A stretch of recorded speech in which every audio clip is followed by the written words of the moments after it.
Salut à toi et bienvenue sur le podcast Axe Open, le podcast qui parle développement et nouvelles technologies. Le tout réalisé par une bande de techos. Allez, c'est parti.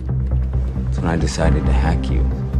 Whoever's in control of the exit nodes is also in control of the traffic, which makes me... Salut à tous et bienvenue dans ce nouvel épisode du podcast d'Axe Open. Alors c'est un épisode un peu spécial pour nous parce qu'on a déménagé, on est dans des nouveaux locaux. Donc qui dit nouveaux locaux dit nouveau studio.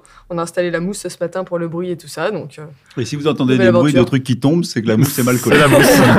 C'est qu'il n'y avait pas assez de scotch. Ouais, avec le scotch. Bon, à part ça, ça fait longtemps qu'on a envie de vous parler d'un sujet qui nous tient particulièrement à cœur. Et aujourd'hui, on va enfin se lancer. On va aborder le sujet du Green IT. Donc, entendez par là tout ce qui est informatique durable ou responsable. Donc, a priori, c'est pas vraiment évident de faire le lien entre écologie et informatique. Et pourtant, la pollution numérique, c'est un vrai sujet qui a de gros enjeux pour les prochaines années.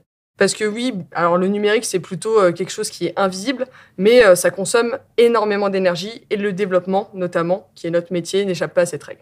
Alors, comment est-ce qu'on aborde le problème et quelles sont les pistes, finalement, pour alléger l'impact environnemental des projets informatiques du point de vue des développeurs ? C'est ce qu'on va essayer de décortiquer aujourd'hui avec Philippe. Salut. Arthur. Coucou. Soso. Hello. Antoine. Salut. Et Théo. Et bonjour. On va démarrer comme d'habitude par poser les bases.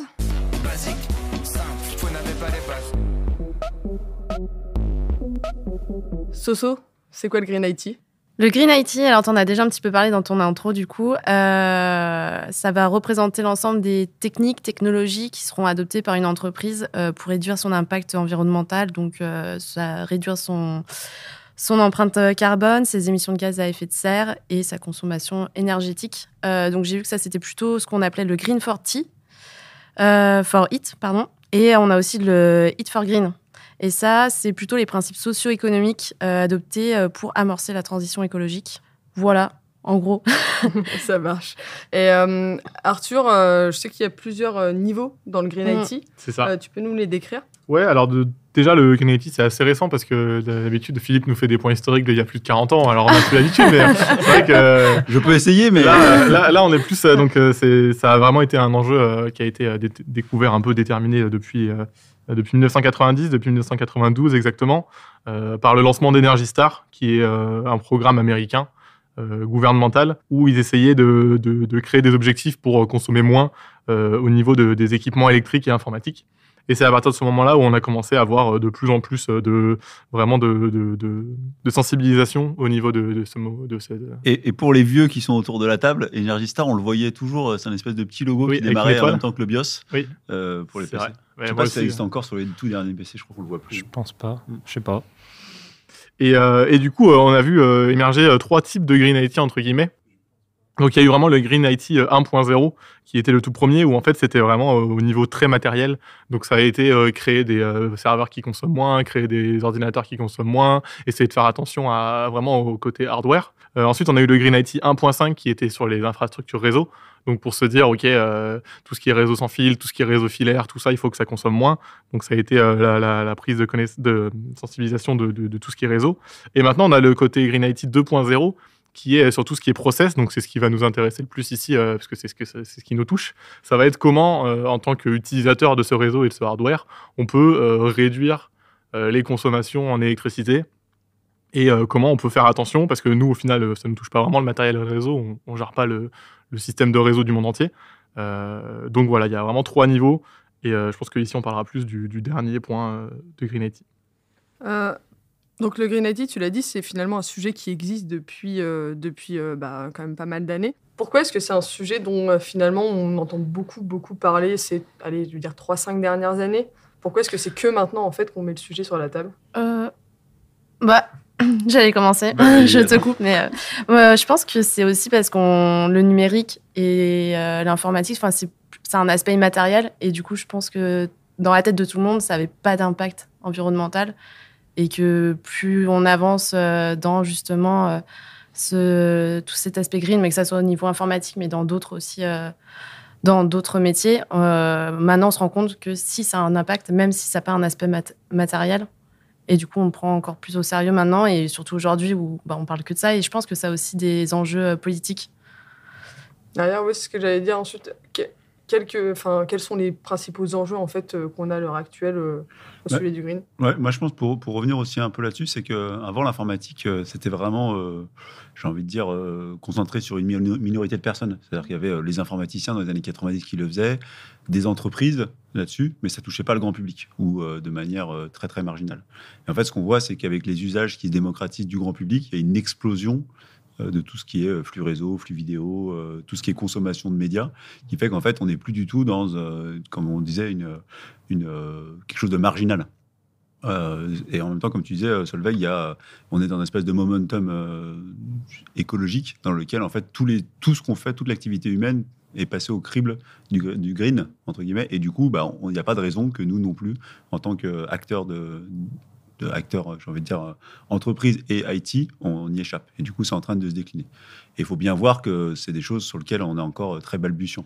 Si on se focus un peu donc sur notre sujet qui est les projets IT, qu'est-ce qui a finalement un véritable impact environnemental? Donc on a plusieurs choses, et tu le disais Arthur, il y a tout ce qui est hébergement, data center, il y a tout ce qui est développement, et il y a tout ce qui est outils qu'on utilise, tout ce qui est hardware, donc ordinateur, etc. Aujourd'hui, qu'est-ce qui a un véritable impact, et est-ce que finalement ces trois couches ont des impacts, certaines plus que d'autres? Alors, moi, j'aimerais juste commencer par donner quelques chiffres déjà pour un peu situer, parce qu'on dit oui, l'informatique ça pollue, mais comment ça pollue? Est-ce que ça pollue comme l'ensemble des voitures sur Terre, l'ensemble des moyens de transport? L'émission carbone à 2019, alors estimée, parce qu'en fait c'est dur de faire une vraie estimation parce que c'est pas comme une voiture qui va vraiment émettre du carbone, on est sur de la création d'énergie, etc. Mais c'est estimé à 5% du total mondial. Et dans ces 5%, une étude de think tank Green IT avait déterminé que 70% c'était les terminaux, donc que ce soit de la création au recyclage, donc tout ce qui est ordinateur, téléphone mobile surtout, et tout ce qui est terminaux physiques, que 20% de ces 5% c'était le réseau en lui-même, et que pour ce qui était des data centers, on était sur une quinzaine de pourcents de ce 5%. Donc ça pollue, voilà, et nous on est plutôt sur ce côté data center, parce que les terminaux, encore une fois, ça ne nous concerne pas vraiment le réseau non plus.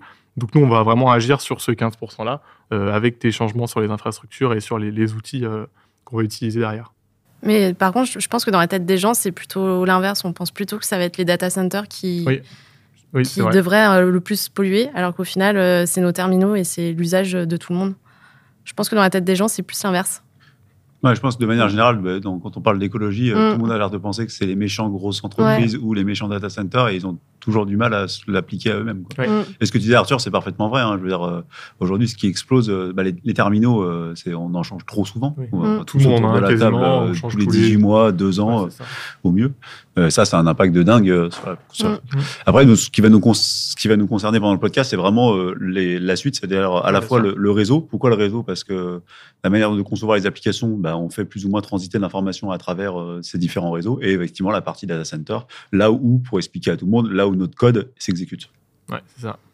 Oui, parce que tu avais d'ailleurs poussé, Philippe, un coup de gueule au précédent podcast sur le sujet, quand on parlait un petit peu du DevOps et vers où on va. Si tu peux du coup revenir un petit peu sur les problématiques justement qui émergent actuellement au sujet. Alors, tu veux parler de la partie pure DevOps ou la partie pure développement?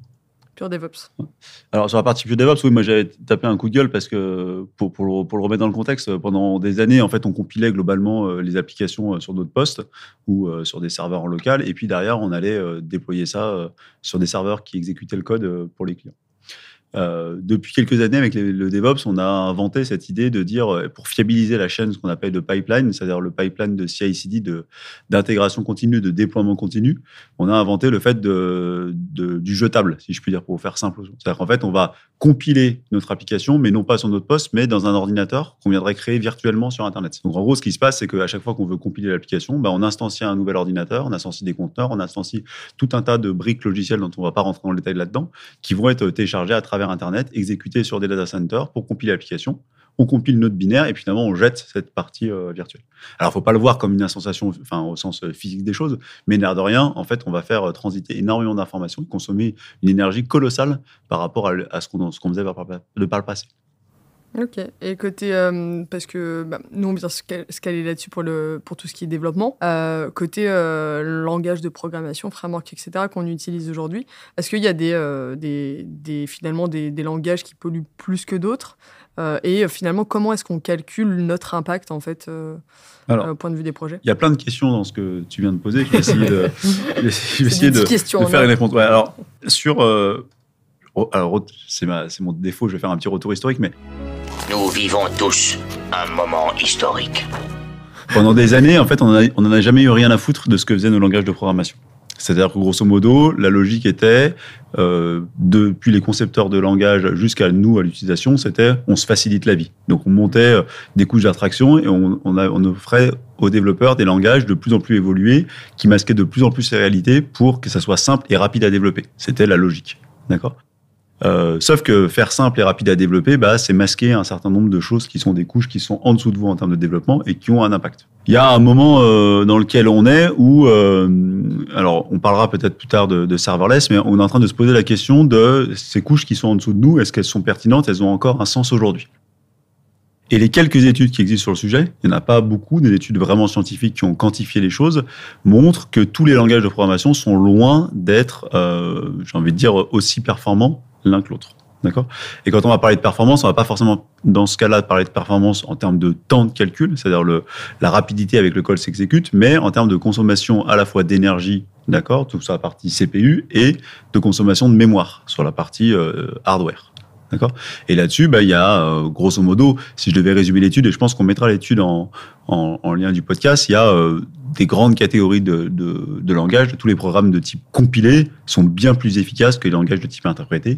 Et tous les derniers langages qui sont apparus, je pense en particulier tout ce qui va être PHP, tout ce qui va être Ruby, tout ce qui va être Python, tout ce genre de choses, ont nativement une performance qui est bien moindre et bien moins efficace que ce qu'on pouvait avoir de par le passé. Et en soi, c'est quelque part logique. Dans les années 70, quand on développait, on avait peu de ressources physiques, donc on faisait attention à ça. Et les langages qui sont apparus dans les années 2000, 2010, on faisait moins attention à ça. Et là, il y a peut-être un moment où on est sur un retour en arrière vers une plus grande efficacité.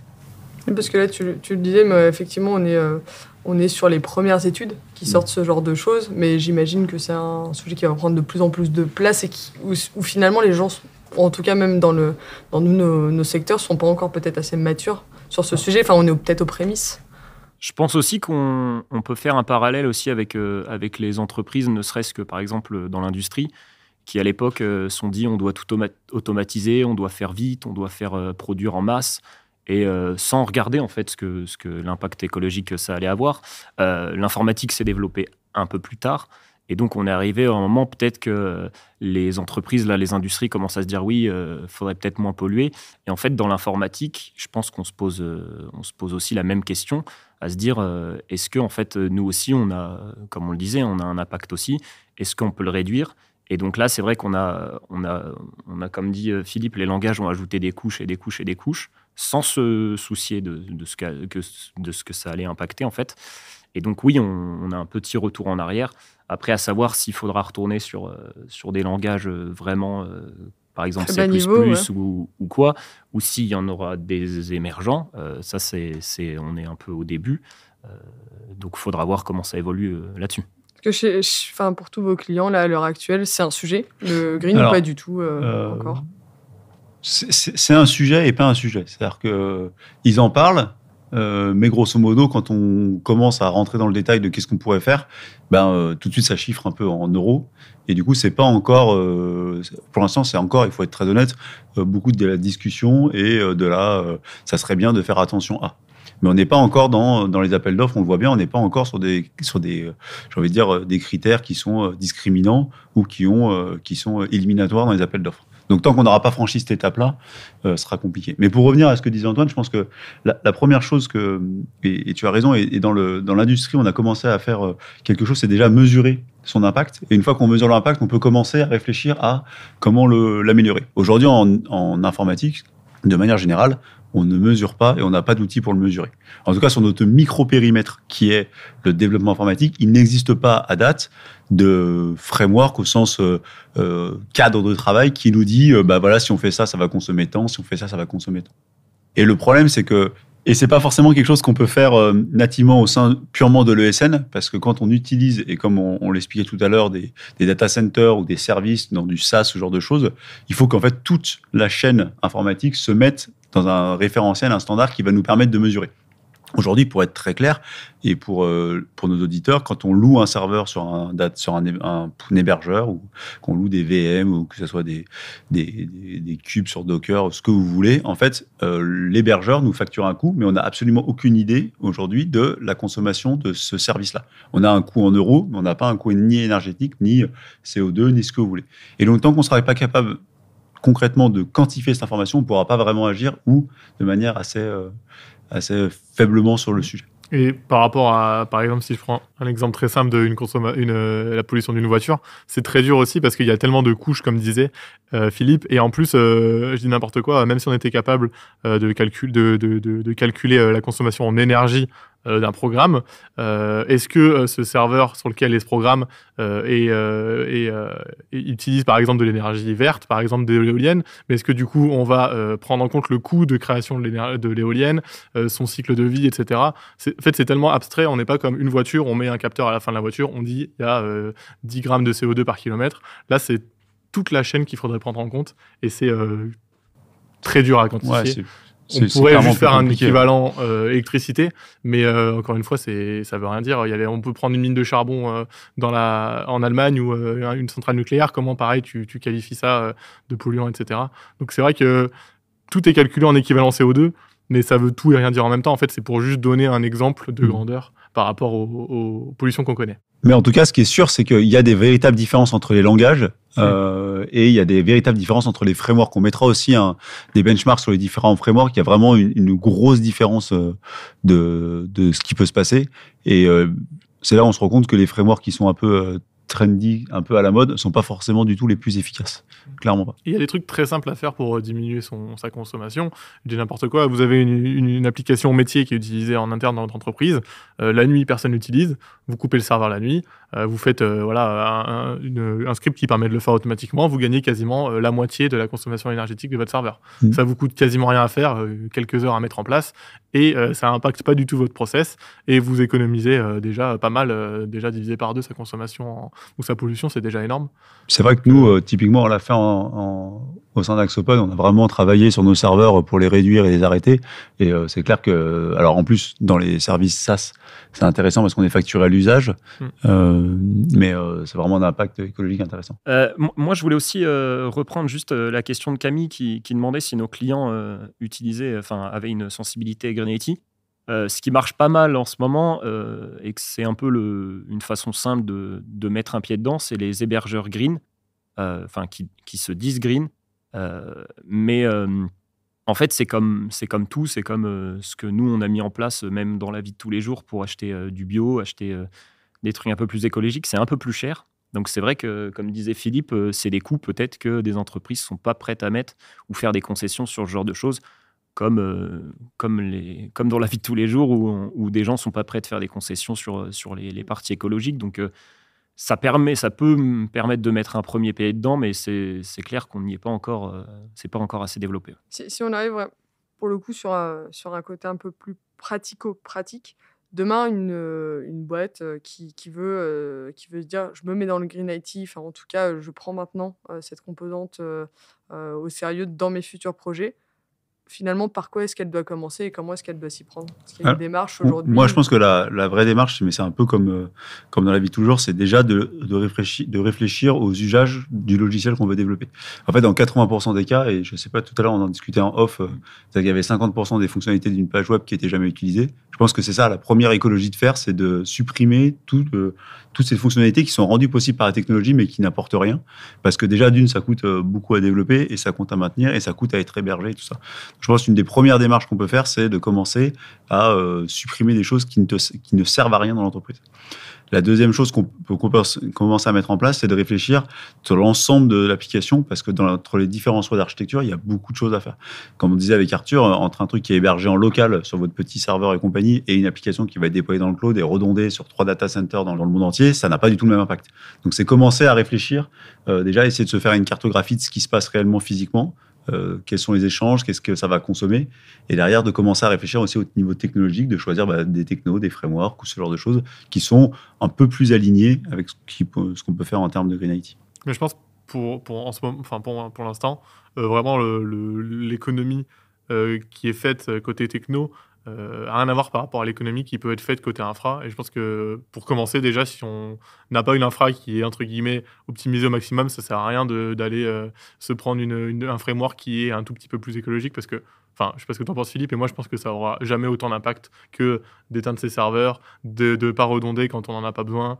C'est ce que je te disais, voilà, c'est l'usage. La priorité, les priorités, c'est limiter les usages. On va pas se dire, ok, je prends ce langage que personne n'utilise parce qu'il est un peu plus écologique de 3%, alors que derrière, on utilise des serveurs qui tournent toute la nuit à 200% de leur puissance. Il faut voir le truc dans son ensemble. Ouais, et du coup, là-dessus, j'ai un peu une question ouverte, c'est... Est-ce que, du coup, c'est pertinent de mettre en place des petites choses qu'on voit un peu sur Internet, sur les bonnes pratiques du développement Green IT? Je ne sais pas, par exemple, utiliser certaines couleurs qui polluent moins. Est-ce que c'est vraiment pertinent, ou est-ce que, justement, le vrai sujet n'est pas plus global et ailleurs? Ça dépend combien ça te coûte, en fait. Pour les couleurs, pas grand-chose. Non, mais je veux dire, en termes d'effort... Si ça peut avoir même si c'est un petit impact, mais ça te prend pas beaucoup de temps, autant le faire. Ouais, mais est-ce que tu vas compromettre toute ta charte graphique pour mettre un peu plus foncé, parce que le blanc ça pollue plus que le noir? Ouais, et puis objectivement, moi pour le coup là, je trouve que c'est vraiment du greenwashing, ça. Je veux dire, t'instancies des data centers de malades qui font des calculs de malades, qui envoient des vidéos, et toi t'es là, tu dis ouais, j'ai mis mon fond d'écran noir sur mon appli. Non, toi, je trouve vraiment là, on est dans le bullshit, tu vois. Non, mais les thèmes noirs, moi j'aime beaucoup. Ouais, c'est un autre sujet. Pour rebondir à ce que disait Arthur en disant, est-ce qu'on va mettre en péril changer toute la charte graphique, mais si on y a pensé de base, il y a cette question aussi, avoir la globalité dès le début. Et c'est ce que on revient à dire, hein, l'utilité à la base, c'est plus une réflexion en amont qu'une réflexion pendant le projet, à mon avis. Ouais, mais je te dis, c'est l'usage, parce que je veux dire, des applications comme TikTok, je sais que tu es un grand fan, qui balance des vidéos sur des vidéos que tu ne regardes même pas ou très peu. Ça, c'est un usage, je veux dire, qui sera tellement... je sais pas si quelqu'un autour de la table a le chiffre de consommation des vidéos par rapport aux autres types de flux, mais les vidéos, à date, c'était plus de 80% du flux Internet. Donc, ça veut dire que même si vous optimisez la partie web, et ce qui est notre cœur de métier et compagnie, par rapport à l'explosion de la vidéo, je veux dire, on est malheureusement... Mais je sais que pendant le Covid, il y avait une stat sur l'utilisation de Netflix, et je crois que c'était genre 20% de l'utilisation d'Internet mondial. C'était aberrant. C'était énorme. C'était aberrant, mais en même temps, c'est normal. Enfin, une vidéo, tu prends une vidéo même Full HD classique de 1 heure, ça fait plusieurs gigas. Ouais.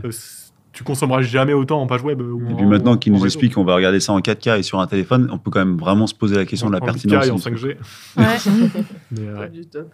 Si on revient juste à notre sujet de base, parce que nous on fait... Pardon. On divague.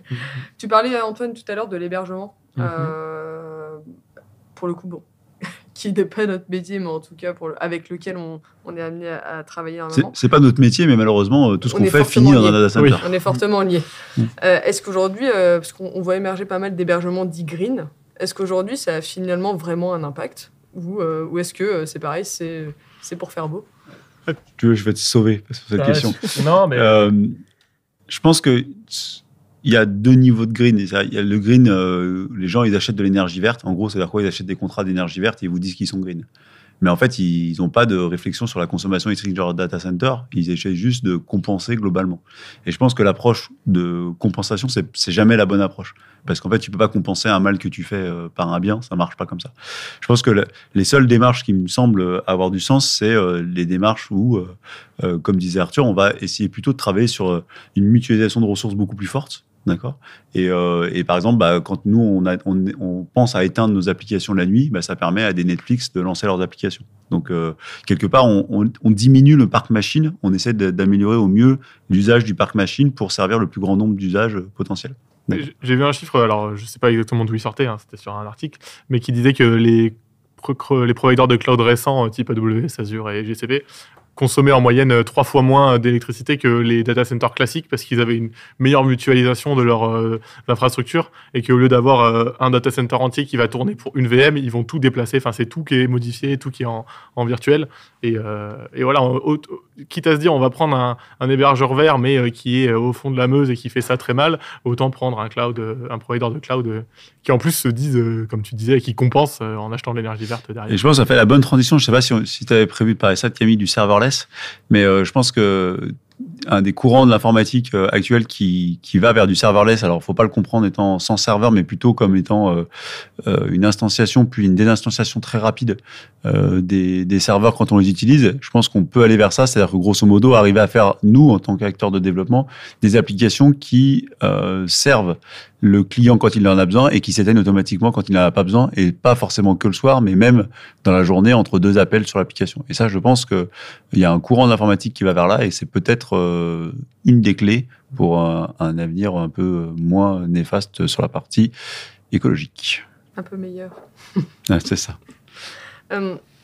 C'est justement une dernière question que j'avais, c'est comment est-ce que vous pensez que ça va évoluer? Donc, tu y réponds d'une certaine manière. Et je me posais la question aussi niveau législatif. Aujourd'hui, est-ce qu'il y a une législation par rapport à ça, ou finalement, est-ce qu'on est encore à des années-lumière et où finalement, peut-être que personne ne comprend trop rien à l'informatique et que c'est pas encore un sujet? Je pense c'est toujours pareil, c'est des sujets qui mettent très longtemps, ils sont en gestation pendant très longtemps. On a des sujets sur la partie RGPD qui sont intéressantes, qui sont apparus sur la réglementation des données. Sur la partie énergie, on a des prémices d'indicateurs et compagnie, mais en tout cas, encore une fois, dans les appels d'offres, même des appels d'offres publics, il n'y a pas de ligne contraignante sur ces aspects-là. Et dans un contexte où l'électricité coûtait pas cher, concrètement, on s'en foutait, quoi. Enfin, je veux dire, la majorité des gens s'en foutent. Peut-être qu'avec les différents événements actuels et une énergie qui va de plus en plus chère, peut-être qu'il va y avoir cette contrainte économique qui va aider un petit peu à une transition un peu plus rapide. En tout cas, on le souhaite. Un mot pour la fin, avant qu'on passe à nos traditionnelles rubriques. Non, je pense qu'on peut y aller. C'est parti. Merci en tout cas pour vos avis sur ce sujet. Arthur, tu avais un coup de gueule à nous présenter. Coup de gueule. Oui, alors c'était pas vraiment un coup de gueule, c'est plus une sorte de petite, pas chronique, mais une explication un petit peu sur le greenwashing qui est un peu utilisé à tort et à travers un peu partout. Dès qu'on voit une entreprise planter un arbre, on crie au greenwashing. Donc déjà, j'aimerais vous donner la traduction française, qui n'est pas officielle, qui est plusieurs propositions: éco-blanchiment ou mascarade environnementale. Et voilà, ce dernier me fait beaucoup rire. Donc on va ici parler de mascarade environnementale. Donc d'après un peu la définition qu'on a sur Wikipédia, n'est-ce pas? On a 3 types de greenwashing. De mascarade. De mascarade, pardon. Excuse-moi, Philippe, trop d'anglicisme. On a 3 types de mascarade environnementale. Les économiques, les politiques et les numériques. Donc les économiques, c'est celles qu'on voit le plus souvent. Ça va être des changements de logo. Par exemple, je prends l'exemple de McDo. En France, ils sont verts. Dans tout le reste du monde, ils sont rouges. Ça va être des ajouts d'un petit peu de nature. Donc par exemple, un petit arbre par-ci, une petite fleur par-là. Et ça va être des changements de slogan pour la planète et des trucs comme ça, qui n'ont aucun réel sens derrière, qui n'apportent aucun impact environnemental, qui sont juste là pour essayer de faire croire aux consommateurs que le vert, c'est écologique, et donc ils sont écologiques. Alors que McDo, bon, à part qu'ils ont enlevé les boîtes en carton en 2022, ils faisaient pas grand-chose depuis avoir changé leur logo en vert. Donc ça, c'est vraiment le côté économique, marketing pur, où il n'y a pas vraiment de sens derrière. Donc ça, c'est du vrai greenwashing. Vous avez ensuite le greenwashing, le mascarade environnementale politique, qui va être en fait la création de labels, d'éco-labels, qui n'ont aucun vrai sens derrière. Donc ça va être des études qui vont être financées par les mêmes entreprises, les mêmes organismes que la personne qui a commandité l'étude. Donc ça va être des éco-labels où on va mettre des échos partout, des green quelque chose qui ne font aucun sens, et quand on regarde la définition, elle a été inventée que pour les personnes. Et ça va être aussi des références un peu à des ISO, donc qui sont des normes qui n'ont pas vraiment rapport. On va dire ce produit est ISO 24200, alors que c'est juste que ça veut dire que il a été créé en France, tu vois. Donc ça va être un peu de créer un flou au niveau du consommateur en lui disant ce produit il est écolabel France écologique, alors que ça veut absolument rien dire. Et ça, techniquement, ils ont le droit, puisqu'en fait c'est juste, ils ont le droit. Le greenwashing reste illégal, mais c'est très dur à discerner, parce qu'au final, ils peuvent bien mettre ce qu'ils veulent sur leur slogan. Et dans le politique aussi, ils utilisent beaucoup de jargon un peu pompeux, si je veux dire, donc ou qui ne fait pas vraiment rapport avec l'écologie, type biodiversité, qui n'a rien à voir avec l'écologie, puisque c'est juste la différence entre les différentes espèces, etc. Tout ce qui est puits de carbone, tout ce qui est gouvernance, donc ça va être utiliser des mots politiques pompeux pour essayer de faire passer un message qui n'a pas du tout de sens écologique. Et on a derrière la mascarade numérique qui va être de masquer des informations. Donc le plus grand exemple, ça va être de dire la dématérialisation va créer une utilisation en papier beaucoup moins grande, donc va créer de la pollution en moins. Sauf que ce qu'ils ne disent pas, c'est que la dématérialisation, ça demande du matériel informatique, donc des métaux à éliminer dans les mines, donc plus de création, etc. Et donc ça fait qu'on essaie de faire passer un message écologique, alors que derrière, c'est 3 fois plus polluant. Surtout que petit chiffre, depuis 1990, on pensait à une dématérialisation, mais il y a une augmentation du papier de 25% de l'utilisation du papier depuis. Donc voilà, plus de papier pour plus d'informatique. Donc voilà. Votez Arthur, c'est moi. La transition a très bien marché. France mascarade environnementale. Et donc ensuite, j'ai juste quelques signes d'éco-blanchissement qui sont déterminés, qui sont dans tout ce qui est pour vous rendre compte de qu'est-ce qui est de l'éco-blanchissement. Donc dans l'idée, ça va être des termes vagues. Donc comme je vous disais, des mots qui n'ont pas vraiment de sens, qui ont été inventés, où on met juste éco quelque chose derrière. Ça va être un manque d'information. Donc si on vous met, on a planté 10 arbres cette année, ou on plante 10 arbres par achat de ce produit, sauf que dans la petite astérix, il y aura écrit dans la limite de 10 produits, des choses comme ça. Ça va être donc des faux labels. Et une que j'aime bien, qui peut être souvent vraie, c'est des fausses exclus. Donc par exemple, des choses que les entreprises disent qu'elles font, c'est qu'en fait, c'est juste dans la loi. Donc par exemple, on a enlevé l'utilisation des boîtes en carton, alors que je suis sûr que c'est dans la loi et qu'ils n'ont pas le choix en fait. Donc ça va être essayer de se donner une bonne image, alors qu'au final, s'ils ne le font pas, ils vont prendre des amendes. Genre avec les pailles en plastique. Exactement. On a retiré les pailles en plastique, mais c'est juste Vive obligatoire. le marketing. Mais c'est juste obligatoire. Mais je voulais juste quand même dire qu'il ne faut pas non plus crier au greenwashing partout, parce que quand par exemple on voit, je dis n'importe quoi, Google qui dit on utilise 90% de nos data centers en énergie verte, on pourrait crier au greenwashing, mais ils le font quand même. Ils n'en font pas non plus la pub partout, et c'est une vraie chose qu'ils font. Quand on dit ce bidule a planté 1 million d'arbres, ils le font. C'est quelque chose qui est fait et qui n'est pas juste un changement de logo, qui n'est pas juste mettre du vert dans son logo. Donc voilà, c'était juste pour dire que du greenwashing, il y en a beaucoup, mais il faut quand même pas forcément crier sur ceux qui en font un petit peu, parce qu'il faut quand même faire de la pub. Quand tu plantes 1 million d'arbres, tu peux un peu t'en vanter, parce que voilà, c'est pas gratuit non plus. Sûr. Donc voilà, le greenwashing, c'est mal, mais il faut quand même faire des efforts. Mais par exemple, Google en fait pas tant que... Enfin, les data centers, 90% d'énergie verte, je suis pas sûr que le grand public... Personne ne le sait, sache, je pense. Voilà. C'est juste écrit en bas dans Google. Pourtant, s'ils le font, tant mieux. Voilà. C'était pas vraiment un coup de gueule, du coup. Bah non, mais pas le problème, totalement. c'est que c'était un coup de mitigé. Oui, Moi, j'avais mitigé. plutôt l'impression d'une campagne électorale où j'écoutais un candidat m'expliquer son programme. Tu votes ou pas? Ouais, je vote carrément. Parfait. Mais il a déjà ses 500 J'ai les signatures. 500, c'est ça. On le Non, savait pas, mais... Arthur, il trouve toujours du bien. Bah, j'essaie de faire dans le l'avocat mal. du diable. Voilà, on essaye, parce qu'on n'est pas là pour Mm. voir la vie en mal. On a Antoine qui nous a préparé justement, en parlant de la vie en rose, un coup de cœur. Waouh, c'est beau. Coup de cœur. Oui, effectivement, j'ai préparé un petit coup de cœur. Alors, c'est assez connu. Je sais que pas mal de gens l'utilisent. C'est le moteur de recherche Ecosia. Alors, qu'est-ce que c'est Ecosia? C'est un moteur de recherche et en fait, qui servent des revenus pour aller planter des arbres. Justement, on parlait de greenwashing, mais eux le font vraiment aussi. Ils vont planter des arbres grâce au financement des pubs qu'il y a sur le moteur de recherche. Et en fait, ils financent des arbres, mais aussi des projets un peu écologiques un peu partout dans le monde. Et ils ont une démarche assez transparente. On peut aller, si on va faire un tour sur leur site, ils ont vraiment un endroit où ils disent chaque mois de chaque année la répartition entre salaire, logistique, etc. Ils mettent même, ça m'a fait rire, dans la description de tout ce qui est exploitation, il y a voyage. Alors, je sais pas si c'est des voyages d'affaires ou pas, mais Non, je pense que c'est Hawaï. mais je sais pas trop. Non, mais ils sont très transparents là-dessus.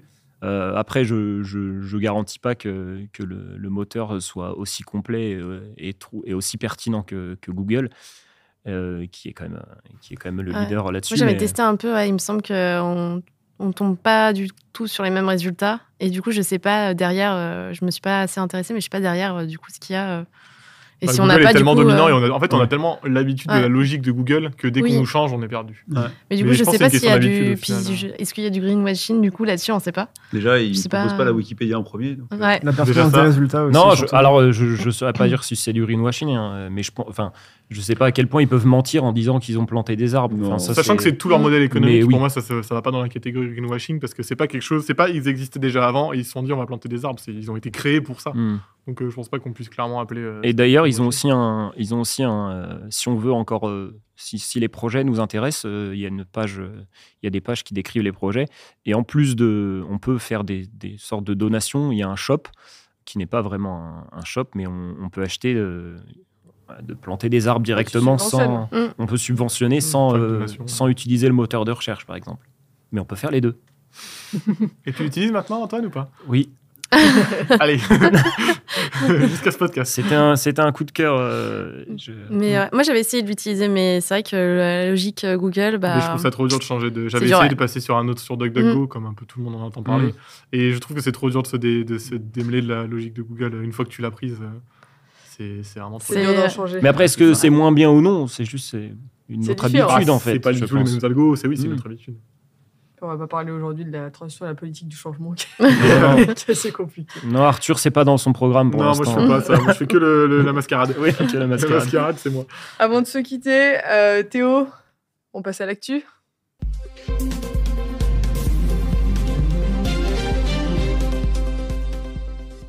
Bah, du coup, effectivement, je vous ai préparé deux petites actus pour se quitter. La première, c'est une actu qui commence à vieillir un petit peu parce qu'elle date d'une quinzaine de jours. C'est une victoire française lors d'une compétition mondiale de Bug Bounty, c'est-à-dire organisée par HackerOne. Donc, c'est une compétition de hack qui mélange Bug Bounty et CTF. Donc, c'est des matchs de 4 jours et donc la victoire d'un club de Bordeaux sur la compétition de la scène mondiale. Donc, on est plutôt bien Cocorico. représenté. Cocorico, CTF, c'est ouais. Capture the Flag, juste pour info, il faut trouver c'est une sorte de jeu de piste, si je peux dire. C'est ça, on a quelque chose à récupérer sur un serveur ou sur un site ou n'importe quoi et il faut y aller le plus vite possible. Et ils ont établi le record de Bug Bounty. Nos Français ont du talent. Après La France les licornes françaises, la France en cybersécurité. La deuxième actu, pour revenir un peu plus dans le sujet de ce podcast, c'est un partenariat numérique entre la France et Singapour. Donc les accords ont été signés il y a très peu longtemps, c'était le 14 mars. Et donc le but, c'est d'améliorer le numérique et le numérique vert principalement. Donc ça sera sur les thèmes des transports intelligents, des services financiers et des technologies médicales. Sachant qu'il y a déjà plein d'accords qui existent déjà entre nos deux pays. Donc tout ce qui est donc, dans l'innovation numérique, la gouvernance Internet, la cybersécurité et l'intelligence artificielle. Faut savoir savoir qu'on que- était liés à Singapour aussi étroitement. Et ben, étrangement, Singapour, c'est le premier partenaire commercial donc, en Asie du Sud-Est de la France. C'est fou ça. On a apprend tous les jours. actuellement Merci Théo pour ces Merci. 2500 entreprises et 300 startups implémentées à Singapour. En même temps, ça fait rêver Singapour. Hein. Tu es pas à Singapour, Philippe C'est déménagé. C'est pas mal. Mais c'est une ville très moderne. Ouais. On peut Je s'exporter pense pas que après. ce soit la ville la plus La green plus, du monde. la plus Ouais, green, non. c'est ce que Non. j'allais dire. C'est à mon avis ça. Mais bon, au moins les choses bougent. Ils essayent. C'est Voilà. Moi, positif. de toute façon, bon, tant qu'ils essayent. Hein. Oui, c'est bien. Et que c'est. Enfin, ce sera jamais vraiment une envie forte, c'est pour faire un peu marketing. Mais voilà, tant qu'ils essayent, Oui. moi, si ça peut être. On commence à avoir quelques améliorations. Quoi. Et votez Arthur. Mais votez-moi, bien sûr. Est-ce qu'on peut lui couper le micro Ton temps de parole est Ouais, dépassé. c'est fini, ton temps de parole. Là. Le CSA va venir nous voir, on va être embêtés. Là. C'est clair. Bon, bah, merci à tous donc d'avoir participé à ce podcast. Merci à vous de nous avoir écoutés. Et puis, on se retrouve bientôt sur le sujet du serverless pour le prochain. Salut, salut! Ciao. Ciao. Salut. Salut!